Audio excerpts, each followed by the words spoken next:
So I talked in my last video about the value of older Christians, what they have to offer and why we ought to hang out with them. And there's a great passage in Psalm 71 that says to the Lord, "Do not forsake me even when I am old and gray, until I've declared your power to the next generation." I admire that verse. I love people that say, "God, even though I'm old, I still want to talk about you, to tell people about you."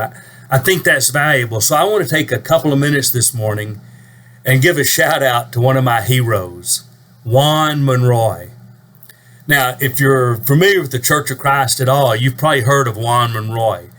He's now 90 years old, and he's worked for Herald of Truth for over 50 years, almost all of his life as a Christian. I've worked for Herald of Truth for over 15 years, and most of that time I've been closely involved with Juan. Here's why I love and respect Juan Monroy. Juan's 90, and he doesn't quit preaching. I'll never forget, he was pushing 80, and we had a meeting, and he said that it might be possible he needed to slow down, and so he wanted his next contract to only be a 10-year contract. And by the way, he's still working for us, still preaching at 90 years old. And you know why? I asked Juan one time if he ever wanted to retire, if he ever wanted to slow up. And his answer was, "How can I when there are people that do not know Jesus?" Boy, I love that. That's one reason he's one of my heroes. Juan's one of my heroes because he doesn't think age ought to stop you. He doesn't think there's a retirement age. He's in the service of the Lord, and he's told me several times he can't find a passage of Scripture that says when you get old, you can quit working for me. He doesn't believe it's there, so Juan just keeps on. I laugh when people ask me, "Boy, Steve, you're 68, fixing to be 69. When are you going to retire?" And I think about Juan every time I hear that question. And sometimes I'll say, well, one of my spiritual heroes is 90, and he's still telling people about Jesus. So I love Juan for that.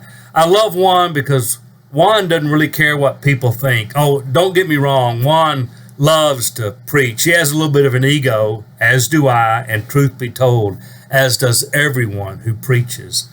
But I love Juan because Juan just gets up and talks about Jesus and says what he believes to be true out of Scripture. And if you like it, that's great. And if you don't, that's okay. He's going to be true to God and true to Scripture. And Juan desperately wants to reach lost people for Jesus. And I love that about Juan. I love Juan because he's the one that helped me realize that preaching is a lot more than just talking to people. Juan preaches by doing blogs, and he writes books, and he preaches around, and he's had radio programs, and I love that. And so one reason I do a YouTube channel, I blog, I write books, I travel all over and preach, is because Juan has shown me there's a lot of ways to inspire and reach people. And finally, I love Juan because Juan really has a global view of the church. He loves his church in Madrid. He loves the church in Spain. But Juan loves the church universal. He wants to go everywhere and talk about Jesus. I've hung out, been on preaching trips with Juan in the United States, in Cuba, in Spain. It's a delight to be with him. And so I hope there's somebody who's pushing 40, who's looking at me and saying, you know what?